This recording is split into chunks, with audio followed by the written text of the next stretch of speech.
Bonjour à tous et bienvenue sur Crypto Signal. Aujourd'hui, on va faire l'analyse habituelle. On va surtout se pencher, je pense, sur les altcoins qui semblent être un petit peu un moment Disney, un moment Nutella. Donc, on va vraiment aller regarder de ce côté-là ce qu'il se passe. Allez, intro.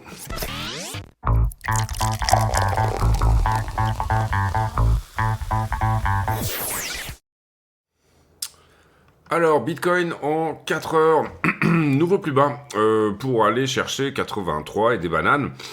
Momentum extrêmement vendeur, hein, vous le voyez ici. Bon, la charte est un petit peu chargée. On va d'ailleurs s'occuper de nettoyer un peu tout ça.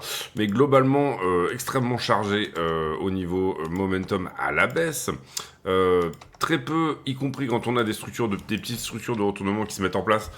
Sous-entendu, par exemple, cette potentielle épaule tête épaule ici, bah, ça craque pas. Ça continue à vendre, ça vient chercher plus bas. Ici, on pourrait trouver la figure de retournement qui va nous emmener, pour le moment en tout cas jusqu'ici, à ce stade. Comment voir un petit peu les choses? Est-ce que on a des chances de se remettre rapidement? Où est-ce qu'on en est vis-à-vis de la liquidité, etc. Pour le moment et à ce stade,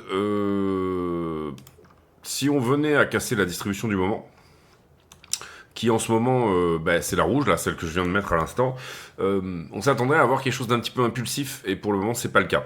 D'accord? En général, quand vous cassez une trend, vous pouvez vraiment sentir la cassure, au sens où dès qu'elle est cassée, il y a plus ou moins quelque chose d'impulsif qui se met en place, à savoir typiquement le short squeeze, finalement, de cette fameuse trend, c'est-à-dire venir chercher ce plus haut, venir chercher éventuellement celui-ci, etc., etc.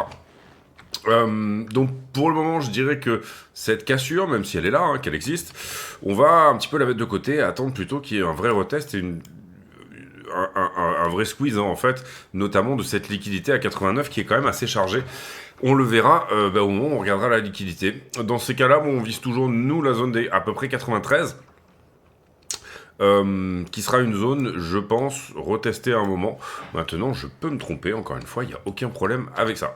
Personnellement, j'ai continué à défendre la position. C'est-à-dire que on a commencé à ouvrir sur la zone des 88,8 et petit à petit on a défendu en fait en faisant grossir la position tout simplement. Ici une fois qu'on est arrivé à 83,3, j'étais pas très à l'aise parce que je trouvais que la position était vraiment plutôt conséquente en termes de taille de position. Donc j'ai préféré sur le recoupement aussi, il me semble que c'était celui-ci. Ouais, c'est ça, 85, 86, ouais, quelque chose comme ça. Rediminuer ma position par deux pour pouvoir la redoubler par la suite. C'est des choses que ça m'arrive de faire assez souvent. C'est-à-dire que quand je sens que c'est un petit peu fébrile, à ce moment-là, je préfère diminuer ma position par deux, que ça soit à break-even ou légèrement en profit, pour ensuite finalement, pouvoir redoubler par ailleurs. Donc là, on est sur une position qui ressemble à quelque chose de l'ordre de 4-5% de mon capital total de trading, et ce qui pour moi est plutôt une position conséquente, d'accord? D'une certaine manière, je dirais attention, parce que d'abord c'est extrêmement vendeur, bien sûr, en ce moment. Le momentum est extrêmement vendeur. Je dirais qu'en 4 heures, le niveau on l'a mis là. Ce 4 heures là, en revanche, vous le voyez, il est perdu, d'accord? Donc on a vraiment des choses qui, théoriquement, si elles devaient se faire sous forme de prise de liquidité puis mèche puis repart, ne se font pas et on a un prix qui s'installe. Sous-entendu, pas énormément de gens qui sont positionnés dans un rachat systématique, surtout sur la partie, on va dire, contrat, surtout sur la partie en levier en fait. Ça c'est perdu, ça c'est perdu, ça c'est une résistance donc on le garde, elle n'est pas perdue bien sûr, ça c'est perdu, la boîte de liquidité qui est là, elle a été bouffée, et ce qu'on peut voir aussi c'est que on est venu du coup à la conjonction finalement de cette trend là qui est la distribution le court terme et cette trend là qui est un petit peu plus la distribution long terme ou plutôt le bas d'un élargissement. On peut pas vraiment parler d'accumulation et de distribution quand finalement le prix nous donne ce genre de mégaphone, c'est-à-dire pas une contraction mais plutôt une expansion, d'accord? Contraction ça serait un triangle, expansion c'est comme ça, et puis après vous avez une tendance haussière comme ça, et une tendance baissière comme ça, d'accord? Ici, le prix, c'est pas trop où il va, c'est-à-dire qu'il vient chercher à la fois ses shorters, notamment ici, et puis ses longueurs, notamment ici, joli passage sous la structure. À partir du moment où on tape 83, on sait qu'on n'a plus grand-chose en liquidité, je dirais, à plus de 3 mois, c'est-à-dire que vous comprenez ici que cette toute cette liquidité-là, elle a été sortie dorénavant par ce mouvement-là. Au moment où on perd un petit peu ce range, hein, s'il en est, ce grand range-là, au moment où on purge un petit peu là-dessous, et où on vient en plus chercher ce qui se passait dans cette correction-là, ça veut dire que tout simplement, depuis le 10-11 novembre, on n'a plus du tout de liquidité. Une des grandes questions du moment, c'est de se dire, est-ce qu'on va venir du coup chercher l'imbalance qui est là? C'est-à-dire, là, le prix a accouché, hein, très violemment vers le haut. Il aime pas trop laisser des gaps, hein. Ça peut être, on peut appeler ça des gaps, des imbalances, ce que vous voulez. Enfin, il aime pas trop laisser des endroits où il n'y a pas trop eu de business. Surtout que là, on était, vous l'aurez bien compris, en price discovery, c'est-à-dire qu'on on craquait hein, l'ancien ATH. Et donc du coup, il n'y a jamais eu vraiment de business dans cette zone-là. Donc c'est une des questions qu'on peut se poser, c'est-à-dire, est-ce que finalement, la perte du momentum ici, notamment cette grande droite rouge ici, la perte dans cette zone-là, puis ensuite revenir par ici, n'est pas en train de nous annoncer le fait de revenir plutôt sur la zone des 70. Ça, c'est une première question qui est tout à fait possible. Ça ne remettrait en cause rien du tout, et ça, je l'ai déjà pas mal expliqué sur la chaîne. Maintenant, personnellement, pour moi, on va dire qu'on va garder plutôt le caractère excessivement haussier de tout ça, et cette idée plutôt que la correction, ici, à partir du moment où on passe dessous, est intéressante à racheter pour éventuellement être cassé à un moment donné, d'accord? Pas du tout une certitude, et il est bien sûr, bien entendu, possible qu'on vienne chercher, personnellement, si c'était le cas, ces points-là, personnellement, si c'était le cas, j'aurais tendance à jouer les choses au moins jusqu'à 74-75, et pourquoi pas 70. Pourquoi 74-75? Parce que c'est un point pivot, c'est-à-dire que auparavant j'avais un momentum très fort, notamment à partir de l'élection de Trump ici. Ensuite, j'ai eu également cette accumulation-là qui est perdue. Donc en soi, il y a deux points pivots ici. Il y en a un à 67 à peu près.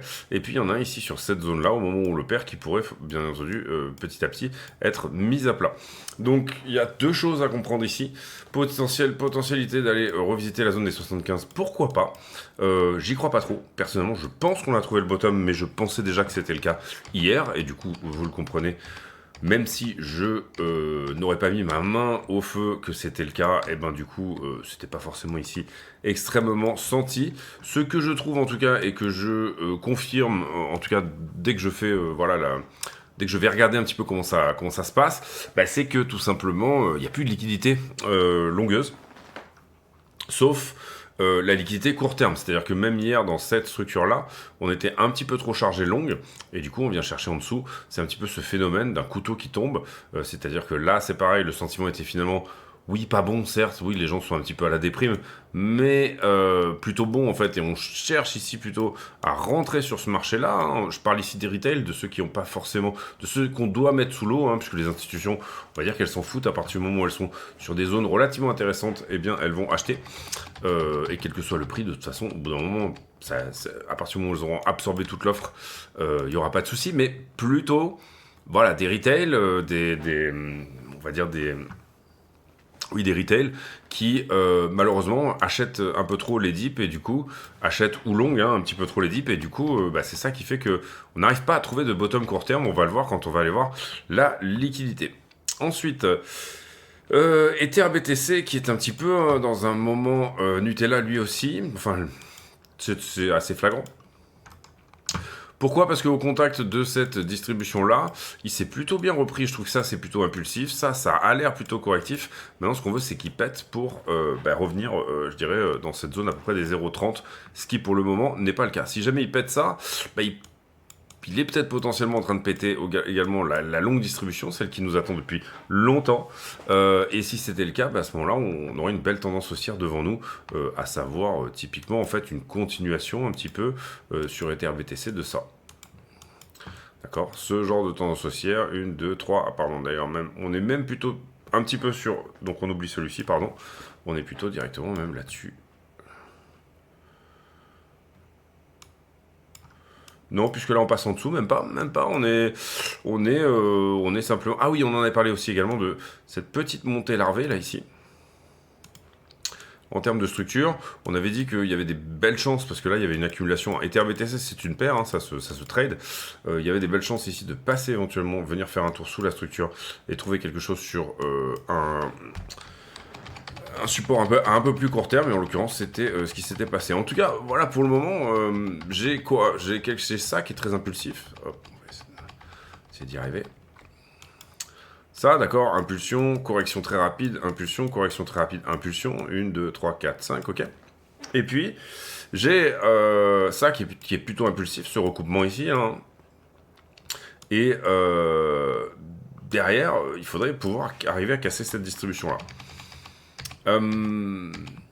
Pour moi, on est toujours sur support, là, hein, et je trouve pas qu'Ether BTC, en tout cas depuis que BTC est allé à 80 000, autant Ether avait surréagi énormément par le passé, mais pour moi, la capitulation sur Ether, elle a déjà eu lieu quand on était allé à 2100. Maintenant, donc vous comprenez ici que du coup Bitcoin a fait un nouveau plus bas, d'accord, et c'est pour ça qu'on a un Ether BTC qui s'apprécie un petit peu, alors que Ether n'est pas venu chercher 2100, enfin 2093, il s'est arrêté autour des 2002, il n'y a pas eu de nouveau plus bas. Cela dit, il est quand même excessivement baissier, hein, Ethereum, et il l'a déjà été, enfin il l'est par ailleurs depuis un petit moment. Sur Ether, donc contre le dollar, il va falloir arriver à casser ça pour le moment, et ça c'est extrêmement baissier, d'accord, on est d'accord. Le momentum ici est extrêmement fort vers le bas. C'est pas très joli, je dirais, sur en tout cas au moins Ether dollar, sauf si on fait un triangle rectangle. Ether adore faire ça. C'est-à-dire des espèces de fausses montées avec malgré tout des accumulations de longues sur ces zones-là. Et puis finalement, en fait, je casse un triangle rectangle. Il nous l'a fait énormément de fois par le passé. Donc sauf si il nous établit bien, comment dire, vous voyez qu'auparavant, ça c'était un support. Ici, d'accord, et que c'est devenu désormais une résistance. Si jamais il arrive à, ici, nous faire un triangle rectangle qui est sa figure de retournement préférée, j'ai envie de dire, à ce moment-là, c'est ok. Par contre, si on perd cette accumulation-là et qu'on n'a pas ce triangle rectangle, je vois pas trop ce qu'on aura sur Ethereum qui pourrait retourner un peu les choses. Ethereum adore faire des triangles rectangles. Je vous prends le dernier en date, celui-ci en 4 heures par exemple. 1, 2, 3, 4, 5 typiquement. Boum. Et quand il en sort, il vient tout de suite chercher la target. Ici, si c'est ce qu'on a en plus petite TF, ça serait plutôt une bonne chose. Voilà un peu pour Ether. Je vois pas trop Ether venir chercher venir purger sous le gros support. Gros support étant bien sûr celui-ci. 2157 en 4 heures. Je vois pas trop Ether aller dessous. Maintenant, tout reste possible et imaginable, bien entendu. Ce qu'on a perdu sur Ethereum quand même, au travers de cette zone-là, ce qu'on a fait, c'est ce 4 heures-là, d'accord, ça on est bien d'accord.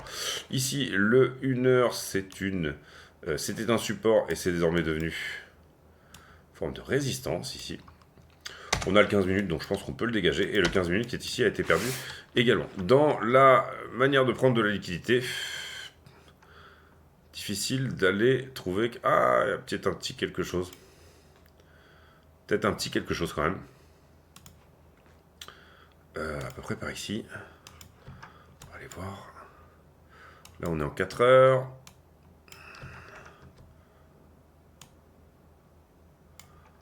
« 4 heures ici. C'est dommage que ça ne touche pas ça. En tout cas, bien sûr, ça touche très bien ça, hein, puisque là, ce recoupement, il s'était fait très rapidement. Et puis, il est un petit peu plus bas, notre ami. Il serait plutôt par ici. Donc, ça ne sera pas un 4 heures, ce sera plutôt un daily. Qu'on va aller voir tout de suite.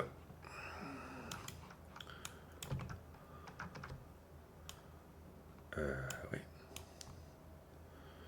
Alors, si j'essaie de couper ici, je vais pouvoir le mettre là. Et mais pour l'instant, celui-là n'a pas été touché en daily. Donc, on va essayer d'aller un petit peu plus loin de ce côté-là. Toujours pas touché non plus en daily.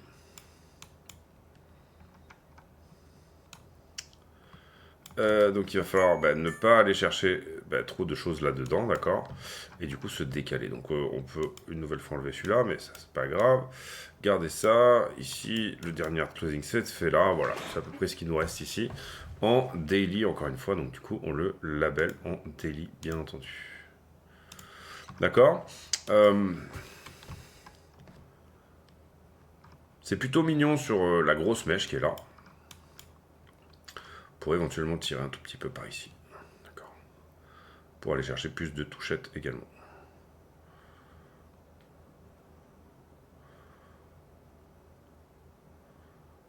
Ouais, d'une certaine manière, voilà, il prend sa source sur cette montée-là. C'est pas non plus incroyablement opportun. Voilà, on pourrait rechercher du weekly, mais je crois que c'est celui-là. Hein. C'est le violet qui est là, si je me trompe pas. En tout cas, si je dis pas de bêtises. Ouais. Ici. Elle pourrait même le monter un petit peu. D'accord, là, on n'a jamais passé, on n'a jamais ouvert et fermé en TF une semaine. Maintenant, en une semaine, on peut faire pas mal de choses. Personnellement, vous voyez que le une semaine est globalement à peu près à l'endroit où est le daily. Donc, du coup, on va l'effacer et garder le daily qui est plus rapide. Et en général, moi, je préfère. Ensuite, si vous comprenez rien à ce que je dis au niveau des niveaux et de leur temporalité, n'hésitez pas à aller voir en fin de vidéo. Vous avez un petit tuto. À peu près 2 heures ou 2 heures et demie pour expliquer la price action, la temporalité des old level, des niveaux, etc., des niveaux à tenir, ce genre de choses.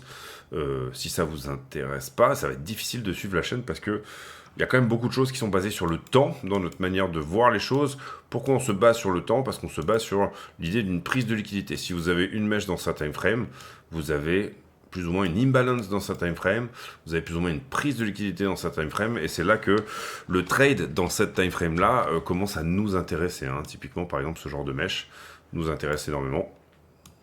Ce genre de mèche nous intéresse énormément, tout simplement parce que elles tiennent un niveau, il y a un niveau sous lequel on est systématiquement racheté. Les liquidations se font déboîter sur une mèche, mais elles sont systématiquement déjà dans le carnet d'ordre. Et effectivement, quand on va liquider, quand on va faire cette cascade de liquidation, il y avait déjà des ordres qui étaient en face. Et nous, ce qu'on veut, c'est plus ou moins s'inscrire dans l'équipe des costards cravates, celle qui a déjà mis des ordres dans les liquidations finalement des retail, qui eux ne viennent pas défendre leur position, et où donc du coup, on va pouvoir accumuler du contrat dans ces zones-là du côté des institutions. Et c'est ça qui nous intéresse, nous, beaucoup. Certains peuvent appeler ça la manipulation, d'autres peuvent appeler ça simplement essayer de comprendre comment fonctionne un petit peu le marché, et puis s'inscrire dans une logique. Le total 3, on a parlé d'un moment Nutella en intro aussi également. J'en profite pour vous dire de mettre un like, c'est super important pour la chaîne que vous preniez ce petit temps de quelques secondes qui consiste à aller sous la vidéo, appuyer sur un bouton pour simplement dire merci pour le temps passé. Vous pouvez également mettre un commentaire. Voilà, toutes ces choses-là sont vraiment importantes pour la chaîne. Je rappelle que tous les bénéfices de la chaîne sont versés à Mécénat Chirurgie Cardiaque qui opère des enfants ayant eu des conditions à la naissance en termes de cœur. Les opère en France, les fait venir grâce à Aviation Sans Frontières, les fait être accueillis en famille d'accueil et puis ensuite leur permet d'être réparés, d'avoir un cœur réparé et de repartir dans leur pays d'origine. Alors oui, moment Nutella, pourquoi? Parce que typiquement l'altcoin dominance, ici on regarde la part dans le gâteau que représentent les alts, le gâteau global crypto, est typiquement sur une distribution. On a notre structure de retournement potentiel qui est là. On veut que ça soit impulsion, correction et impulsion. Si c'est le cas, bien sûr, ça nous donne une alt-season. Pour le moment, on est sur résistance, donc on doit partir du principe, on doit se dire que ça va rejeter cette histoire, d'accord? Il n'y a aucun problème avec ça.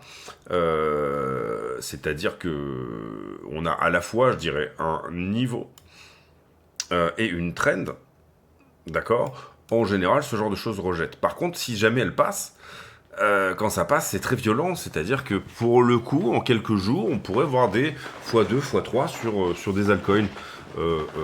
Typiquement, je sais pas dans quoi vous montrer, mais globalement, si on dézoome un petit peu.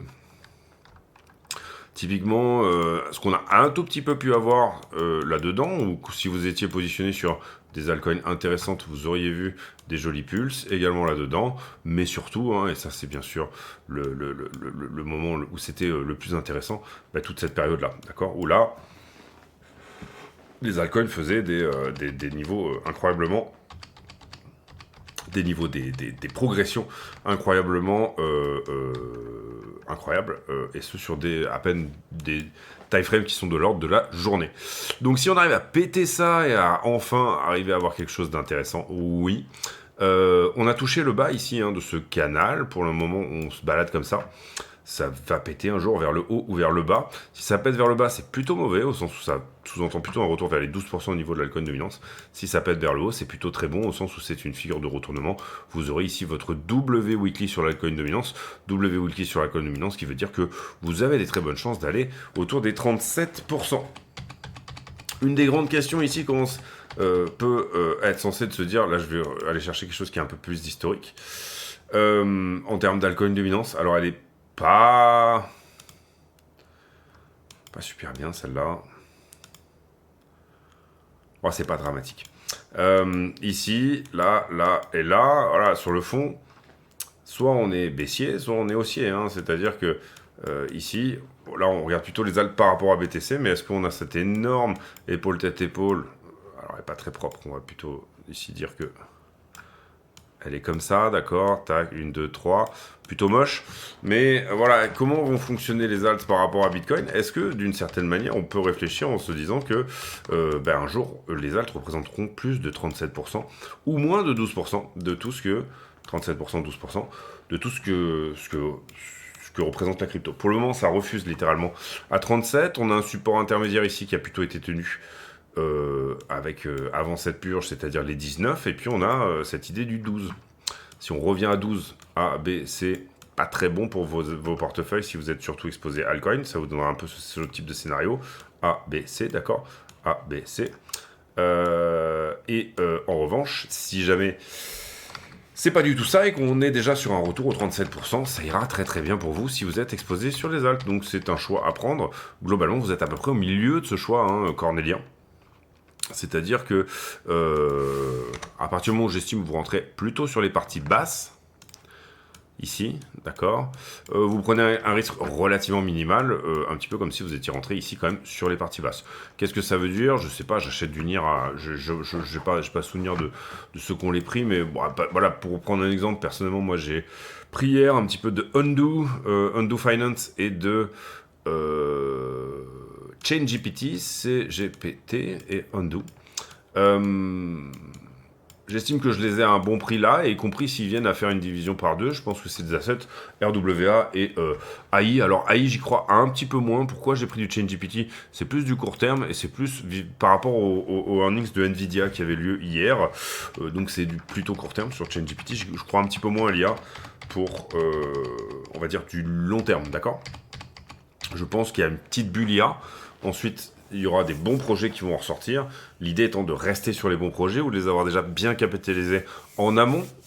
Et puis, à partir du moment où des projets comme Tao, ce genre de choses-là, par exemple, à partir du moment où vous êtes dessus très tôt, vous avez finalement, excusez-moi, un risque qui est quand même un petit peu limité.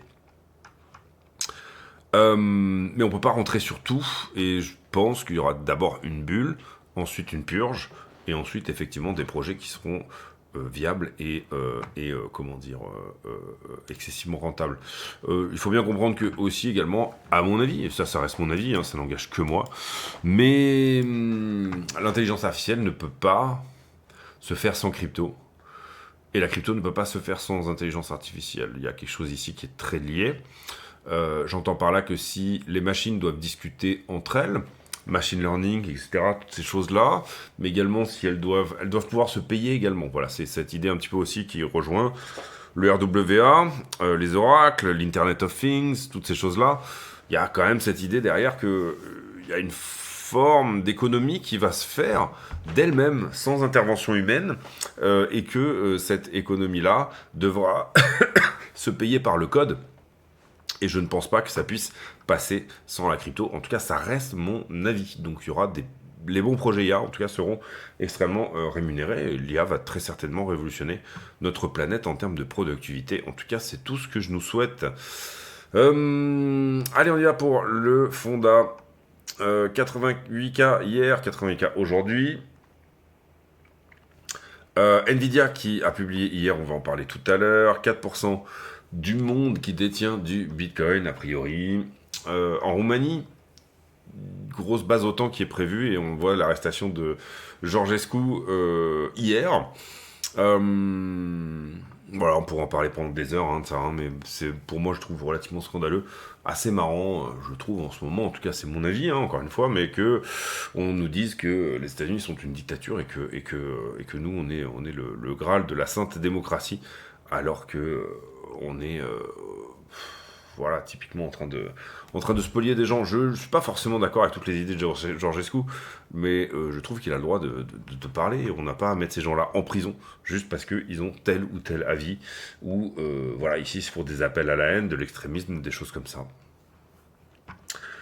Alors là, on parle du hack de Bybit, et finalement, c'est un développeur safe qui a eu des accès compromis, a priori sur un GitHub ou ce genre de choses, par un hacker. C'est-à-dire que le hacker est venu écrire, a eu les portes ouvertes pour venir écrire du code dans un des plus gros projets de wallet multisig du moment. Donc ça pose vraiment des soucis, à savoir comment on est, à quel point on, on développe en toute confiance ou pas. Et là, en l'occurrence, on voit que la négligence ne venait pas de Bybit, mais plutôt de leur fournisseur de services, en fait, finalement, de wallet multisig. 1,4 milliard. Je sais pas s'ils auraient pu faire un test, je pense qu'ils en font, genre un test à 20$ avant d'envoyer 1,4 milliard en général, j'ose espérer qu'ils font des tests. Et si, voilà, le malware prenait en compte finalement la somme, puisque maintenant on commence à avoir des malwares directement dans le code, là en l'occurrence c'est encore une fois la compromission d'un GitHub directement, donc d'un développeur du wallet. Ça veut dire que le malware était dormant pendant un certain temps, et qu'il a attendu d'avoir accès à une très très grosse transaction pour agir. Notamment ici, on parle de celle de Bybit. Donc est-ce qu'il était commandable à distance, etc. Enfin, ça pose vraiment pas mal de questions. Surtout, je pense que ça pose des questions de responsabilité. Qui doit payer et est-ce que quelqu'un doit payer à quelqu'un? Est-ce qu'il va falloir désormais des assurances pour les hacks, ce qui viendrait à alourdir le coût finalement des transactions crypto, vous êtes bien d'accord avec moi? Ça pose énormément de questions. Si je peux faire un aparté, en tout cas dans ce cadre-là, c'est que je trouve que la communication de Bybit n'a pas été mauvaise. Et je trouve que ce hack, qui est quand même un des plus gros de toute l'histoire, finalement, de la crypto, a eu des répercussions, somme toute, assez limitées. Donc voilà, ça c'était pour faire la petite aparté. En tout cas, excellente communication je crois qu'il s'appelle Benzu, le président de Bybit, et puis excellente résolution de un petit peu cette histoire, en tout cas pour le moment. Trump qui a annoncé des nouveaux tarifs sur l'Europe hier, ça a eu tendance à un petit peu faire mal dans tous les sens. Pourquoi ça? Parce que le marché se dit... en fait, si on met des tarifs sur tout, je sais pas, 10% sur les Chinois, 25% sur l'Europe, X% sur le Canada, etc., tout aux États-Unis va augmenter, puisque rares sont les produits qui sont 100% américains. Alors, bien évidemment, Trump veut réindustrialiser l'Amérique, etc. Ça risque de prendre du temps, toutes ces choses-là, ça se fait pas en 4 ans. Ça, c'est une première chose. Et puis la deuxième chose, c'est que le marché est quand même en train de se dire, en fait, là, c'est gros, 25% en tarif. Personnellement, mon avis, il est où? Il est simplement que Trump joue le froid et le chaud pour pouvoir mieux négocier. Vous avez des gens qui disent oui, il va faire 25% de tarif, c'est possible. En général, de toute façon, Trump, il dit beaucoup de conneries, mais il en fait pas beaucoup. Et en l'occurrence, là, je pense que c'est plutôt des conneries qu'il raconte pour tout simplement pouvoir, derrière, c'est comme si on allait venir à la table des négociations et que, en gros, vous jouez au flic un peu méchant. Vous jouez à celui qui est méchant juste avant de négocier, parce que tout simplement, derrière, si vous avez un argument pour dire, ok, on avait parlé de 25% de tarif, je vais t'en mettre que 8, mais par contre, tu fais ça, à la place. Donc c'est une méthode de négociation comme une autre, très à l'ancienne, mais qui fonctionne. Donc voilà, moi je pense pas que tout ça va arriver. Ça serait compliqué derrière de vendre de la Porsche et de vendre de la Volkswagen à nos amis les Allemands. Personnellement, nous en France, on n'a plus grand chose d'industriel en tout cas à vendre. Mais bon, ça voudrait dire que quand même, il y a des gros... Je crois qu'en France, c'est 8% d'exportation, 7% d'exportation, je crois, sont américaines, si je dis pas une bêtise, c'est un truc dans ce genre-là. Donc on prend le total du package qui est exporté, il y en a à peu près 6 ou 7% qui va vers les États-Unis. Donc si vous perdez X% de ça, enfin vous comprenez qu'en France ça reste plutôt limité, là où l'Allemagne risque quand même de prendre une petite tarte là-dessus. C'est l'avantage de plus avoir grand-chose en fait. Voilà. Coin Mamba qui nous dit les altcoins ont bottomé. Il ne reste plus qu'à BTC à le faire. Une fois qu'il le fait, bah, il y aura des beaux jours. Et je trouve que oui, plutôt d'accord avec lui, on l'a vu sur la paire Ether BTC qui finalement a plutôt bien pris cette nouvelle baisse de Bitcoin. Bitcoin, il faut comprendre qu'il n'a jamais été à ces niveaux-là depuis le 11 novembre. Donc ça fait un bon paquet de mois qu'il n'était jamais redescendu à ces niveaux-là, et pourtant les altcoins qui ont déjà finalement fait le taf. On le verra peut-être sur la liquidité aussi. On a parlé de Undo. Et du coup, partenariat avec Mastercard hier. Alors j'étais rentré juste avant déjà, personnellement, mais bon, ça fait toujours du bien de voir un petit peu de fonda en plus. Voilà, quand on commence un petit peu à rentrer sur un coin. Et puis, oui, les earnings de Nvidia. Alors les earnings de Nvidia, ils ont été plutôt bons. Au sens où on a 0,89 au lieu de 0,84 en ce qui concerne l'EPS. Et en termes de revenus, on est quasiment à 1,3 milliard au-delà des attentes. Assez fou de voir un groupe faire 40 milliards par trimestre pour peser 3 trillions. On comprend que c'est pas que c'est survalorisé, mais il y a quand même des grosses attentes au niveau de l'IA de ce côté-là. Et donc du coup, au niveau du nombre de ventes sur Nvidia, mais vous voyez que les earnings sont toujours au-delà des attentes. On avait peur que ça puisse être éventuellement très légèrement en dessous. En l'occurrence, ça n'est pas du tout le cas. Donc finalement, on a un S&P qui s'est très bien comporté sur la news. Là, vous avez la news à la minute, donc c'est la charte du moment. Depuis, entre-temps, maintenant, il est plutôt par ici, d'accord, il est remonté à 6000, il a peut-être légèrement recorrigé un petit peu depuis, mais globalement, on a eu cette petite raquette de liquidité, c'est souvent le cas sur une news, c'est-à-dire je pousse, je redescends, je repousse,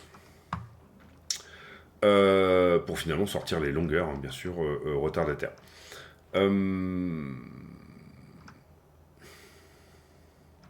Gros outflow sur les ETF Bitcoin hier, 754 millions. La veille, on avait eu 960, ça fait quasiment 2 milliards en 2 jours qui sortent. Et puis, gros outflow également sur Ethereum avec une petite centaine de millions. Ça, je vous laisserai la regarder de vous-même. Il s'agit du Pelosi Tracker, Pelosi Stock Tracker Head. C'est sur les délits initiés de la part des personnes qui sont au Congrès. Et on va en parler aussi, on va en reparler probablement, parce qu'il y a des projets qui sont potentiellement en ce moment de tout simplement interdire les personnalités politiques de sortir des meme coins, en tout cas des coins de type personnalité, d'accord, ce qui serait une très bonne chose. Concrètement, sur le Pelosi Index, allez voir le tweet, c'est assez marrant, elle a battu tous les hedge funds, etc. Donc Nancy Pelosi, c'est une sénatrice, bien sûr.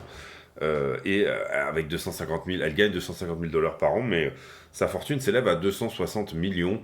Donc ici, dans ce trade, on voit tout ce qu'elle a en fait en termes de, comment dire, d'infos d'initiés, notamment sur Nvidia, le Chip Act aux États-Unis. Juste avant, elle avait investi sur des gros call options sur Nvidia, juste avant, vraiment quelques semaines avant, et pas mal d'autres choses. Tesla qu'elle a acheté aussi au moment le plus opportun, au moment où Biden allait tout simplement sortir la loi sur les véhicules électriques aux États-Unis qui permettait énormément de subventions. Donc plutôt futé notre ami Pelosi, en tout cas, elle 95% des gérants de hedge funds se font marrer par elle, donc probablement une grande tradeuse devant de l'éternel. J'en profite pour vous dire aussi de pas hésiter à venir sur le Discord, mais également sur le compte X de la chaîne. Parfois, il m'arrive de poster des billets d'humeur sur le Discord, des billets d'humeur sur le X, ça dépend. En tout cas, si vraiment le contenu vous plaît, c'est mes 3 supports, en gros, YouTube, X et Discord. The Spy Check, Taking AI World by Storm. On a ce chèque arabe de Abu Dhabi visiblement, qui se ramène en disant moi j'ai 1500 milliards à dépenser. Donc grosse volonté d'investissement du côté des pays orientaux pour rentrer sur Bitcoin, sur l'AI. Bitcoin, les États américains qui font marche arrière. Alors oui, on a eu quelques retours pour le coup, il s'agit de quelques États, à peu près sur une 20 ou 25 États qui ont fait la proposition de rentrer sur de l'acte stratégique. On en a eu certains qui ont fait marche arrière déjà effectivement, puisque ils ont accepté plus ou moins l'idée, mais ils ont rejeté l'idée immédiate de le faire. Et certains qui ont carrément rejeté l'idée globale, directement même rentrer sur cette possibilité de rentrer des réserves de l'État directement en Bitcoin. De l'autre côté, on a des jolies choses, notamment l'Utah, le Texas, l'Oklahoma, l'Arizona, qui eux, pour le coup, ont voté des résolutions qui sont tout à fait en faveur d'une réserve stratégique fédérale en termes de crypto. Pump.fun, on va passer, on s'intéresse pas trop au memecoin ici sur cette chaîne, donc c'est pas trop la peine de parler de choses qu'on ne connaît pas. Ici Bloodbath, le bain de sang sur les cryptos, effectivement hier c'était une journée très très très baissière jusqu'au Nvidia dont je vous ai parlé. Après Bitcoin s'est repris également, tout le monde s'est un petit peu repris à partir du moment où Nvidia a publié ses bons résultats. Cette proposition de ban tout ce qui a trait au Bitcoin présidentiel, au crypto présidentiel. En l'occurrence, je pense qu'il y a aussi tous les membres du Sénat qui seraient dedans, et puis pas mal d'autres choses. Personnellement, je trouve que c'est tout à fait justifié. Et d'ailleurs, je trouve que Trump est allé bien trop loin en proposant son memecoin, que c'était pas du tout classe, que ça n'a que très peu d'intérêt pour la crypto, et le seul intérêt pour lui, parce que finalement, probablement, il n'y aura pas forcément la liquidité pour que il en sorte grandi, et pas génial. On a vu l'histoire de Milei aussi avec Libra, je crois que j'étais peut-être en vacances, donc je sais pas si on en a parlé depuis, qui s'est fait un peu rouler dans la farine par un gars qui lui a dit non mais regarde, on est en train de monter un truc de fou là, tu vas voir, c'est un coin pour les petits commerçants d'Argentine, ça va être une tuerie, ça va être super bien. Et puis profiter du tweet qui avait finalement, en plus Milei en ce moment, tout le monde ne jure que par lui, parce que finalement, ne serait-ce qu'en un an et demi, il a déjà pas mal redressé la barre, et avant personne ne voulait toucher à l'Argentine, ni même avec un bâton. Et maintenant il se trouve que l'Argentine est un pays tout à fait fréquentable, mais pas que, 5% de croissance prévue l'année prochaine. Et alors que ils ont quand même pas mal dégraissé en termes d'administration. C'est un problème, c'est le problème, toujours le même problème de l'efficience, ou le problème de comment est-ce que vous arrivez à un moment donné à effectivement tenir une forme de demande. Vous avez une démographie qui est en baisse, etc. Donc du coup, effectivement, il faut des demandes de la part de l'État parfois, et des relances un peu keynésiennes, etc.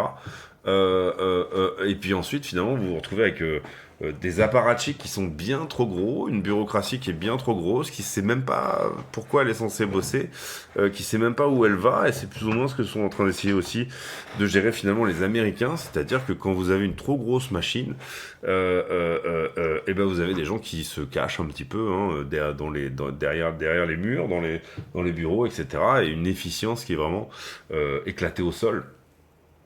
Alors, c'est pas trop un problème dans des missions régaliennes, on va dire, mais quand vous êtes sur des choses sur lesquelles, par exemple, euh, la fonction privée pourrait faire beaucoup mieux. Je prends un exemple, par exemple, j'ai parlé là pendant ces vacances de quelqu'un qui me disait, mais tu te rends compte, ils vont prendre des sociétés privées pour mettre des amendes.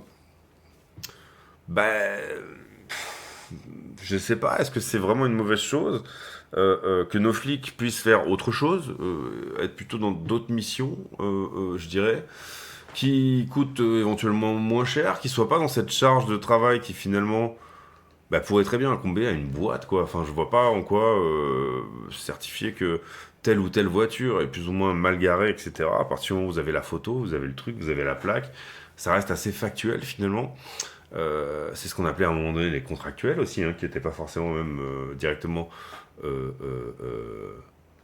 pas pour la police, enfin directement intégrés dans la police. Mais ce que je veux dire par là, c'est est-ce que c'est vraiment tellement choquant? Non, pas forcément, si jamais ça fonctionne mieux. C'est-à-dire que ces gens-là coûtent moins cher pour finalement rapporter tout autant et avoir finalement le même résultat. Je vois pas trop où est le souci, et si ça permet aussi que nos policiers puissent être présents dans d'autres endroits et sur des choses sur lesquelles peut-être ils sont plus compétents. Je sais pas trop si je suis contre ce genre de choses. Ça peut effectivement choquer certains, mais voilà, l'idée, en tout cas, je trouve que l'exemple est plutôt parlant en ce qui concerne ce genre de choses, et en l'occurrence, c'est quand même ce qu'on voit aux États-Unis se mettre en place également. Bien sûr, hein, avec les annonces de Trump, coming soon, toutes les firmes auto, ça c'était un petit peu le short facile d'hier, et bien qui sont Alors attention, il va y avoir short squeeze derrière, mais voilà, c'était un petit peu la news relativement importante. Encore une fois, on a aussi quand même un marché américain qui commence à se dire toutes ces histoires de tarifs, etc. Ça risque un petit peu de nous mettre dans la panade au niveau inflation. Parce que vous avez beaucoup d'inflation importée. Et là, en l'occurrence, augmenter les tarifs égale augmenter l'inflation. Un des rêves de Trump, je pense que c'est tout simplement d'abolir l'impôt sur le revenu, enfin l'IRS, et de n'avoir que des tarifs. C'est-à-dire que les Américains seront taxés sur leur consommation de l'extérieur. À partir du moment où vous consommerez américain, ça ira. Le problème, c'est que c'est bien de doubler votre salaire par deux, par exemple, si vous n'avez pas de charge. Mais si vous doublez les prix par deux de tout ce que vous achetez, au final, on va dire que ça reste plus ou moins une opération neutre. Sauf que vous avez effectivement, du coup, quand même une incitation forte à réindustrialiser votre pays. Et ça, c'est plutôt intéressant. C'est-à-dire que tout le monde a plus ou moins quand même du travail. On va voir comment ça se passe pour eux. Personnellement, je pense que c'est surtout du gros bluff. C'est-à-dire que ces tarifs, ils vont être sur quelques petits trucs. Histoire de dire, et que je pense qu'on est surtout sur une manière de négocier. PCI, c'est pour demain, si je me trompe pas. Oui, c'est ça, on est jeudi aujourd'hui. Aujourd'hui, il y avait les Jobless Claims. C'était à 14h30. C'est une news hebdo, mais on va regarder ce que ça a dit.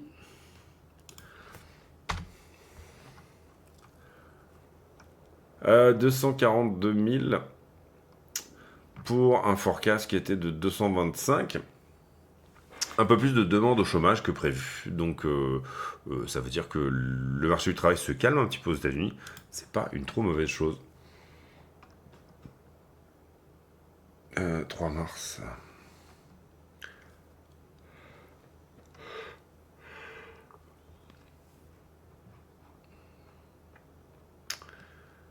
Et là, j'ai pas les là. Et on a eu aussi réestimation, deuxième estimation du PIB américain.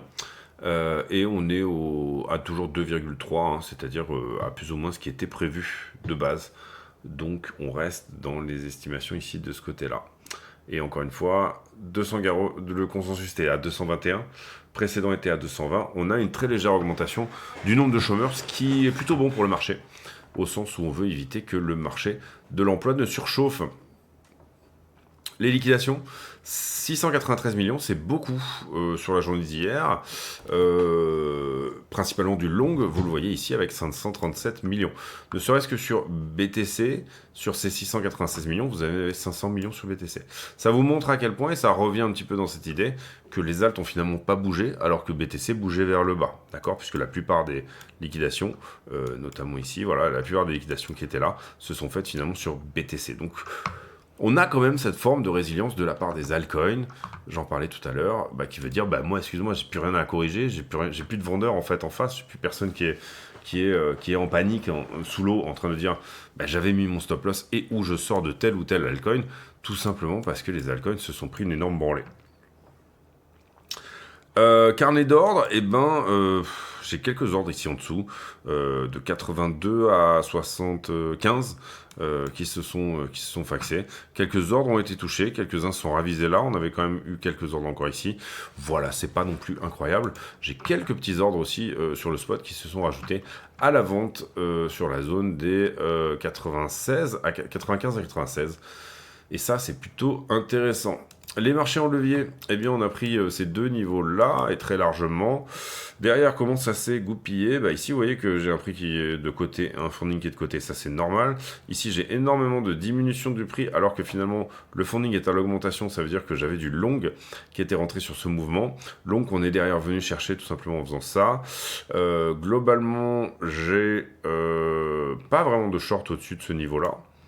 Donc pour l'instant, on aurait dû mettre ça, vous voyez. mettre ça de côté. Et puis, ici, ça se suit pas mal. Ici, ça se suit pas mal, en tout cas au moins jusque là. Là, j'avais du short là-dessus. Bon, ça a été squeezé.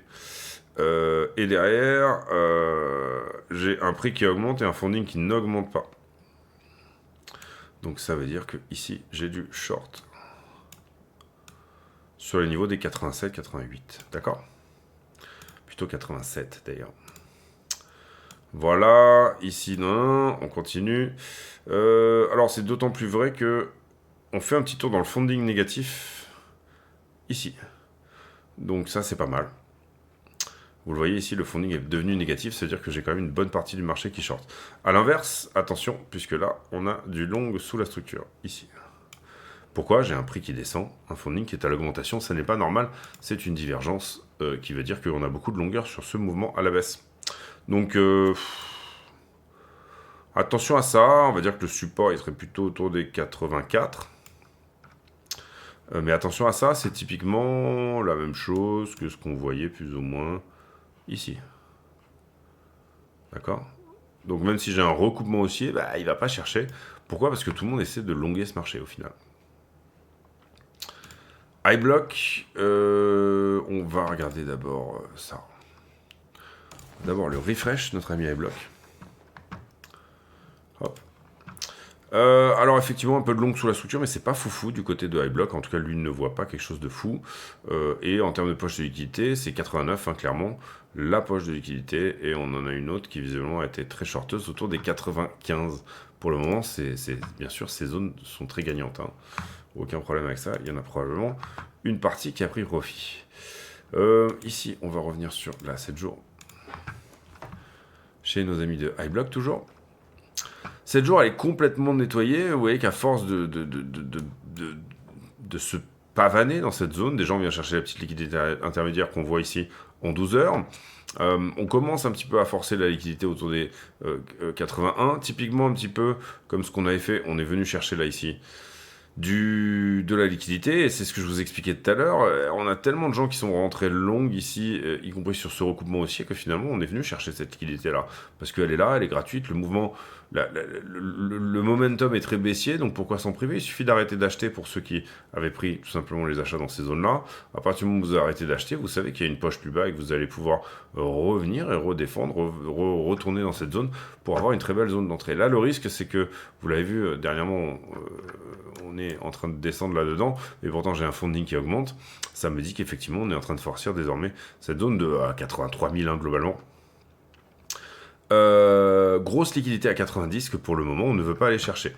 À partir du moment où ici on vient faire un tour et on vient croquer un petit peu, alors là c'est le cas, hein, on a pris le point chaud, là il n'y a pas de problème, mais où on vient croquer un petit peu de la liquidité, vous voyez qu'il y a eu refus d'aller à 87,5, et perso moi je vise 92,3, 92,4, et pour le moment le prix n'a pas du tout l'air d'avoir envie d'y aller, donc voilà, soyons patients. Est-ce qu'on fait un petit point sur un peu plus long en termes de time frame? Non, j'aurais plutôt tendance à aller faire un petit point sur tout ce qui est un peu plus court. Alors, la 12 heures, eh ben, on a pris le point chaud. Il y a encore un point chaud autour de 80, à 83, visiblement. Et deuxième point chaud est à 87 en très court terme. Les deux sont kiff-kiff, hein, à peu près. Et on va directement, on va pas regarder là un jour, mais on va directement aller voir la 3 jours. 3 jours qui est plutôt nettoyé aussi. Et là, pour le coup, pardon, c'est liquidité à 90. 3 jours est bien nettoyé, hein. On n'a pas ce sentiment, ni même qu'il y a ça, quoi, en termes de couleur. Très très bien nettoyé.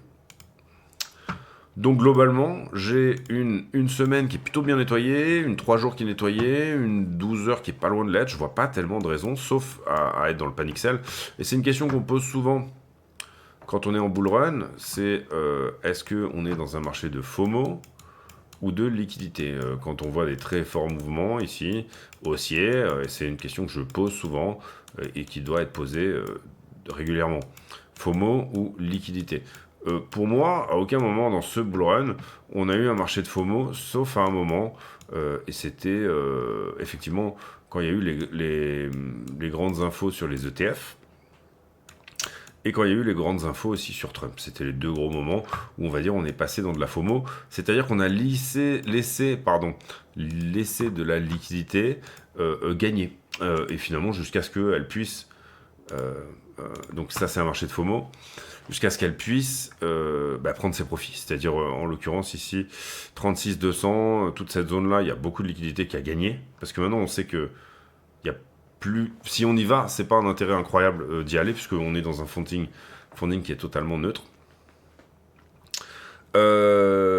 Donc voilà, et ici une petite partie de liquidité aussi de 37 à 33, mais surtout sur l'élection de Trump, c'était cette boîte de liquidité à 64, 65 et également celle-ci, d'accord? Donc de 58 à 65, je parle préélection, tous ces niveaux-là, on est passé à ce moment-là dans un marché finalement de FOMO, et où du coup, entre guillemets, on a laissé de la liquidité sur le chemin, et là effectivement on était en total FOMO.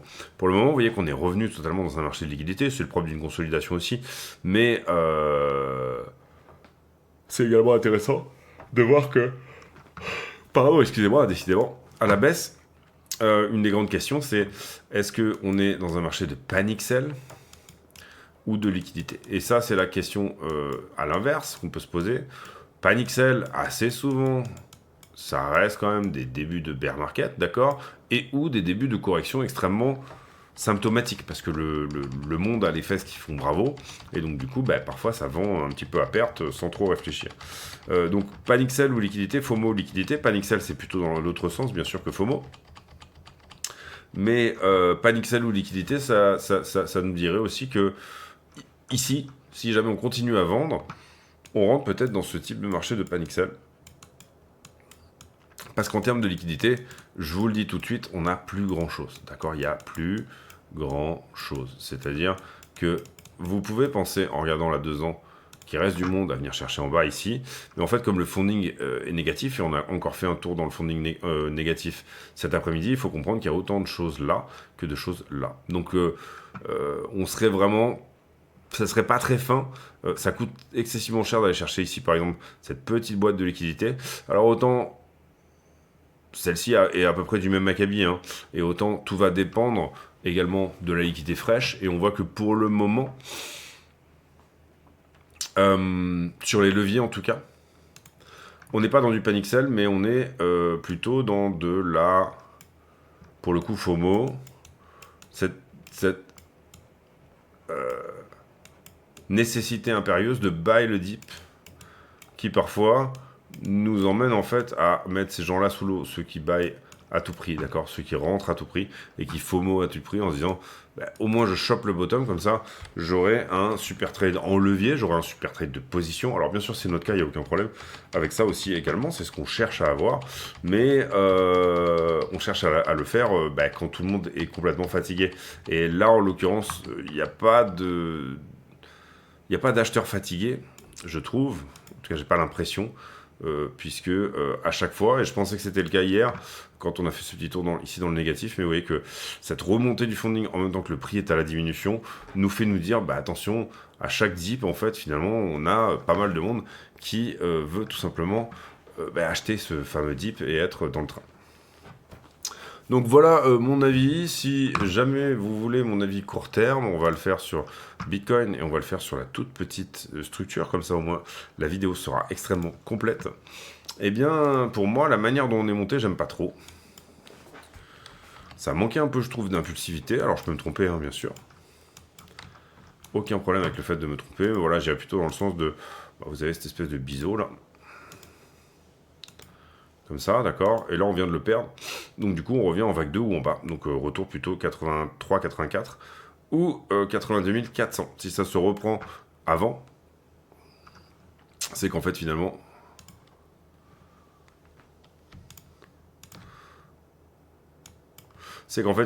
on est sur une petite structure de retournement. Alors, on peut en voir plusieurs, hein, ici, des structures de retournement. Vous avez le droit... Enfin, vous avez le droit de tout, mais... Vous avez plutôt ici la possibilité de dire ça c'est une ETE inversée, ce qui est tout à fait le cas, on la casse à ce moment-là. Si jamais c'est le cas, est-ce qu'elle a touché sa target? Je ne sais pas. Ou alors, je vous le dis tout de suite aussi, comme ça au moins vous êtes fixé. Non, elle n'a pas encore touché sa target, donc là on se reteste, va rentrer d'enfoncer légèrement. Soit c'est un triangle rectangle. Triangle rectangle comme ceci, d'accord. Bim bam boum, bim bam boum, j'arrive pas. J'ai quelque chose d'oblique contre une résistance horizontale. Ça peut tout simplement aussi bien casser vers le bas que vers le haut, mais en l'occurrence ici, ça casse vers le haut et là c'est au retest. Donc voilà, scénario privilégié en ce qui me concerne. La difficulté, c'est ce funding qui arrête pas de monter alors que le prix baisse. En tout cas, c'est pas qu'il arrête pas de monter, mais qui au moins reste extrêmement plat et vague. Donc pour le moment, je dirais à court terme, plutôt un retour autour des 83 700 dans ces eaux-là à peu près. Ensuite, éventuellement au rebond, et là, on arrivera enfin à casser cette distribution-là. Pour un retour que je qualifierais d'être à minima 94, peut-être 96, et après on verra, d'accord ? Voilà un peu l'idée, mais en soi, je suis tout à fait confiant sur le fait que on fera un nouvel... Enfin, pour moi, hein, ça reste encore une fois ma thèse d'investissement, etc. On fera un nouvel ATH avant de voir 60 000, si c'est un peu la question. 74, 75 également. Voilà, je pense vraiment qu'on verra un nouvel ATH avant tout ça. Et je pense que d'être passé sous la structure est une très bonne chose. Maintenant, ce qui me fait être assez circonspect, c'est la longueur du temps qu'on est en train de passer là-dessous, qui est pas du tout encourageante. Voilà, d'accord. Si ça avait été une mèche très péchue et très forte de retournement, voilà. Si j'ai ça d'ici la fin de semaine, à ce moment-là, c'est plutôt bien. Si j'ai pas ça d'ici la fin de semaine, à ce moment-là, c'est quand même un peu inquiétant d'avoir ces choses-là. Je dirais que le point pivot le plus important, c'est pour moi celui-là, c'est-à-dire le point de pivot de toute cette espèce d'élargissement là ici. La zone pivot, la zone médiane, si on arrive à la repasser, pour moi c'est 120 000 $, sans trop de problème. En revanche, s'il y a un rejet, il doit avoir lieu dans cette zone-là, c'est-à-dire grosso modo la zone de 93 à 98, c'est-à-dire que si on retourne dans cette zone-là et qu'on rejette, à ce moment-là, on a des belles chances de venir rechercher plus bas.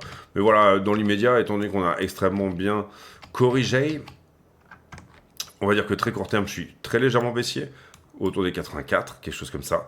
Ensuite, moyen terme, je suis plutôt pour un recoupement dans la zone des 94 à 98. Et après, là, dans la zone des 94 à 98, je demande à voir. Je demande à voir quoi ? Je demande à voir, est-ce qu'on arrive à casser cette distrib ? C'est-à-dire, si on remonte là, est-ce qu'on arrive à casser ça ? Auquel cas, si on arrive à casser ça, à ce moment-là, pour moi, c'est 120, peut-être 130 000 $, sans trop de soucis. Voilà mon avis, vous l'avez. J'espère qu'il vous plaira.